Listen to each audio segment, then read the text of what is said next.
ఇక తూర్పు గోదావరి జిల్లా కడియం నర్సరీ ప్రాంతంలో సంచరిస్తున్న చిరుత ఇంకా చెక్కలేదు. దాంతో స్థానికులకు కంటి మీద కునుకు లేకుండా పోయింది. తూర్పు గోదావరి, కాకినాడ, కోనసీమ జిల్లాలకు చెందిన సుమారు 60 మంది బృందం ఈ చిరుతను పట్టుకోవడానికి ముమ్మర చర్యలు చేపట్టారు. అయితే చిరుత కదలికలు ఉన్న కడియం లంక చెక్కపల్లివారి వీధి సమీపంలో నర్సరీ వద్ద బోన్లు ఏర్పాటు చేశారు. మేక, పంది పిల్లలను ఆహారంగా ఉంచారు. గత 3 రోజుల నుంచి ఆ చిరుత ఆహారంగా ఏ జంతువును తిన్న ఆనవాళ్లు కనబడలేదు. దీంతో ఆహారం కోసం ఈ బోనులోకి వచ్చి చిక్కుకుంటుందని అధికారులంతా భావిస్తున్నారు. ఇక్కడ నుంచి తప్పించుకుంటే ఇక ఆ చిరుతను పట్టుకోవడం చాలా కష్టమవుతుందంటున్నారు.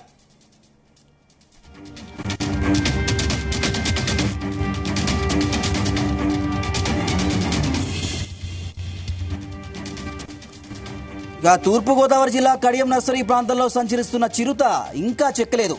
దీనికి సంబంధించిన మరిన్ని డీటెయిల్స్ మా ప్రతినిధి ప్రసాద్ అందిస్తారు. ప్రసాద్. శ్రీనివాస్, ఏదైతే చిరుతను పట్టుకోవడంలో ఇవాళ రాత్రి చాలా కీలకంగా చెప్పుకోవచ్చు. ఎందుకంటే 3 రోజుల నుంచి కడియప్లంక నర్సరీ ప్రాంతాల్లో చిరుత సంచరిస్తుంది.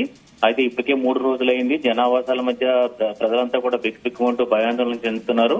ఈ నేపథ్యంలో ఇవాళ రాత్రికి పట్టుకునేలాగా ఫారెస్ట్ ఏదైతే సిబ్బంది ప్రత్యేకమైన కార్యాచరణ రూపొందించడం జరిగింది. ఇందులో 20 ట్రాప్ కెమెరాలు ఏర్పాటు చేశారు. అదేవిధంగా సోలార్ సీసీ కెమెరాలు కూడా ఏర్పాటు చేసి ఏదైతే చిరుత గమనాన్ని ఏదైతే అడుగుజాడలను గుర్తించేందుకు వారిని ఏర్పాటు చేయడం జరిగింది. అదేవిధంగా చిరుతను ముఖ్యంగా ఏదైతే బంధించాల్సి ఉందో దానికోసం 2 బోన్లు కూడా ఏర్పాటు చేశారు. ఈ 2 బోన్లు కూడా ఆహారాన్ని 2 జంతువులు ఆహారంగా ఎరవేయడం జరిగింది. కాబట్టి ఇప్పుడు చిరుత ఇవాళ రాత్రికి కనుక ఈ ఆహారం కోసం కనుక బయట వస్తే కనుక ఖచ్చితంగా ఈ బోన్లోకి వెళ్లి చిక్కుంటుందని చెప్పి కూడా ఫారెస్ట్ సిబ్బంది అయితే ఇప్పటి వరకు అదైతే అంచనా వేస్తున్న పరిస్థితి అయితే ఉంది. చూస్తే కనుక ఈ నెల 5వ తేదీన ప్రత్యక్షమైన చిరుత అక్కడ నుంచి చూస్తే కనుక దివాన్ చెరువు అభయారణ్య ఫారెస్ట్ లోనే, రిజర్వ్ ఫారెస్ట్ లోనే డిస్టర్బ్ వేసింది.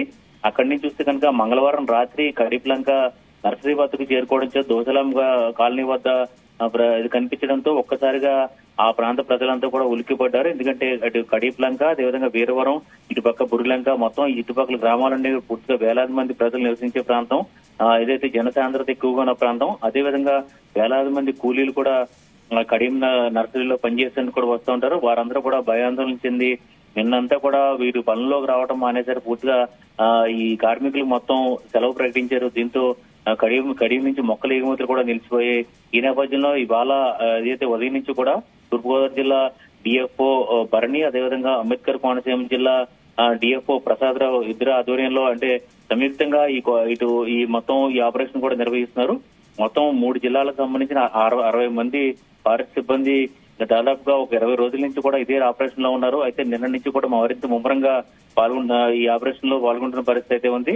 ఇవాళ రాత్రి కనుక చిరుత బోన్లో చిక్కకపోతే మాత్రం రేపు ఖచ్చితంగా ఇక మత్తు ఇంజక్షన్ ఇచ్చి ఏదైతే దాన్ని షూట్ చేయాల్సిన పరిస్థితి ఉంటుంది. అందుకే అప్పుడు మత్తు ఇంజక్షన్ ఇచ్చి షూట్ చేయడం ద్వారా మత్తులో బంధించి అక్కడి నుంచి బోన్ల ద్వారా విశాఖ జూ కానీ లేదా ఇతర ప్రాంతాలకు కూడా తరలించే అవకాశం అయితే ఉంది. అది ఇవాళ రాత్రి కనుక ఖచ్చితంగా ఈ అధికారులు ఏర్పాటు చేసిన బోన్లు కనుక సక్సెస్ అయితే మాత్రం చిరుత ఇవాళ రాత్రికే దొరికిపోయే అవకాశం అయితే ఉంది.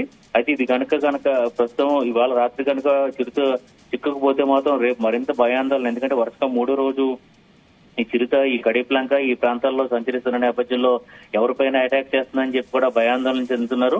ముఖ్యంగా ఇప్పటికే ఫారెస్ట్ అధికారులు స్పష్టమైన సూచనలు, హెచ్చరికలు కూడా జారీ చేశారు. ఒక్కొక్కరికి ఎవరు సంచరించవద్దు, రాత్రి వేళ అసలు సంచరించవన్నది వద్దు.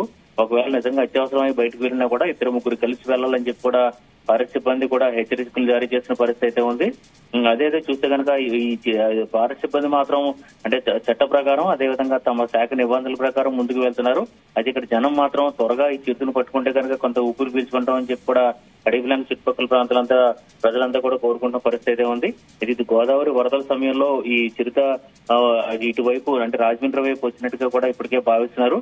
అయితే వాస్తవానికి చూస్తే కనుక ఈ చిరుత ఇక్కడ నుంచి వెనక్కి వెళ్ళిపోతుందని చెప్పి కూడా అంచనా వేసినప్పటికీ కూడా ఇది ప్రస్తుతం నర్సరీ ప్రాంతంలో ప్రవేశించింది. అక్కడి నుంచి గోదావరి వైపు వెళ్లడం లేదని చెప్పి కూడా అర్థమైంది. ఏదైతే ప్రజలను కూడా ఎప్పటికప్పుడు అప్రమత్తం చేస్తూ, ఎందుకంటే చిరుత జాడలు గుర్తించిన క్రమంలో అక్కడికి వేల సంఖ్యలో ప్రజలు కూడా చేరుకుంటున్నారు, పెద్ద సంఖ్యలో ప్రజలు. కాబట్టి ఈ ఆపరేషన్ కూడా ఆటంకం ఎదురవుతుందని చెప్పి కూడా అధికారులు విజ్ఞప్తి చేశారు. ఇక్కడ కడియపులంక సంబంధించిన ప్రజలు అంటే స్థానిక నాయకులు కావచ్చు, సర్పంచులు, అదేవిధంగా ఇతర నాయకులంతా కూడా ఈ అధికారులకు సహకరిస్తూ ఎప్పటికప్పుడు అంటే కడియం నర్సరీలు రైతులు కూడా సహకరిస్తున్నారు. వారికి సంబంధించిన సీసీ కెమెరాల్లో ఫుటేజ్ ఏదైనా ఉంటే వాళ్ళకి అందించేలాగా రైతులు కూడా సహకరిస్తున్నారు. మొత్తమే చూస్తే కనుక ఇవాళ రాత్రి కనుక ప్రస్తుతం ఏర్పాటు చేసిన 2 బోన్లు కనుక ప్రసాద్ ఇప్పటికే 3 రోజులుగా చిరుతను పట్టుకోవడానికి చాలా ప్రయత్నాలు చేస్తున్నారు అధికారులు. ఒకవేళ ఈ రాత్రికి చిరుత బోన్లో చిక్కకుంటే ప్లాన్ బి ఏమైనా రెడీ చేశారా? ఖచ్చితంగా ఇది మత్తు ఇంజెక్షన్ ద్వారా షూట్ చేయడమే మరో ప్లాన్ గా చెప్పుకోవచ్చు. ఎందుకంటే వాస్తవానికి చిరుత 15 రోజుల నుంచి కూడా దివాన్ చెరువు రిజర్వ్ ఫారెస్ట్ లో ఉంటుంది. కాబట్టి రిజర్వ్ ఫారెస్ట్ లో ఉంటే 900 ఎకరాల విస్తీర్ణంలో ఉన్న రిజర్వ్ ఫారెస్ట్, అక్కడ దానికి ఎలాంటి ఇబ్బంది లేదు. అక్కడ జనాల పైన కూడా దాడి చేసే అవకాశం అయితే లేదు. కానీ ఇప్పుడు మొత్తం పూర్తిగా మారిపోయింది. ఎందుకంటే దివాన్ చెరువు నుంచి ఇప్పుడు ప్రస్తుతం ఈ చిరుత ఉన్న ప్రాంతం దాదాపు 10 కిలోమీటర్ల వరకు ఉంటుంది. అక్కడి నుంచి జనావాసాల మధ్యకి వచ్చేసింది. కాబట్టి ఖచ్చితంగా ఇప్పుడు ఈ చిరుతను బంధించాల్సిందే. ఆయన 3 రోజుల సమయం తీసుకున్నారు. కాబట్టి ఒకవేళ చిరుత ఈ బోన్లు అంటే చాకచక్యంగా వ్యవహరిస్తూ చిరుత ఈ బోన్లకు కనుక చెక్కకపోతే ఖచ్చితంగా ఏదైతే షూట్ చేయాల్సి ఉంటుంది. ఎందుకంటే 2 సంవత్సరాల క్రితం ఏదైతే కోనసీమ జిల్లాలోని అంకంపాలెం గ్రామంలో కూడా ఇదే రకంగా ఒక చిరుత ప్రత్యక్షమైంది. అదే అక్కడి నుంచి 2 రోజుల పాటు అక్కడే ఉండి అక్కడి నుంచి దాదాపు 60 కిలోమీటర్లు ప్రయాణించి ముమ్మిడివరం వద్దకు చేరుకుంది. అక్కడ ఖచ్చితంగా ఈ అదే సమయంలో మత్తు ఇంజెక్షన్ తో బంధించి విశాఖ జూకు తరలించడం జరిగింది. అప్పుడు మొత్తం కోనసీమ ప్రజలంతా కూడా ఊపిరి పీల్చుకున్నారు. ప్రస్తుతం అయితే ఈ కడియం ప్రజలను అయితే ఈ గడగడలాడిస్తున్న చిరుత ఇవాళ రాత్రికి అయితే అధికారులు వ్యూహం ఫలించి ఎవరైతే బోన్లు కూడా చాలా పకడ్బందీగా ఏర్పాటు చేయడం జరిగింది. చిరుతకు సంబంధించిన పాదముద్రలు అదేవిధంగా వాటి సంచారాన్ని కూడా గమనించి ఇవాళ రాత్రికి బోన్లు ఏర్పాటు చేశారు. వీటిలో చిక్కితే కనుక రేపు ఉదయానికల్లా ఏదైతే చిరుతను బంధించే అవకాశం ఉంటుంది. లేదంటే మాత్రం ఖచ్చితంగా మత్తు ఇంజెక్షన్ ద్వారానే చిరుతని ఏదైతే ఈ మత్తులోకి దింపి ఈ తర్వాత బంధించాల్సిన పరిస్థితి అయితే ఉంటుంది. మొత్తం మీద ఇవాళ రాత్రికి ఏం జరగబోతుందని చెప్పి కూడా ఒక ఉత్కంఠ అయితే నెలకొంది. Thank you Prasad, thanks for the updates.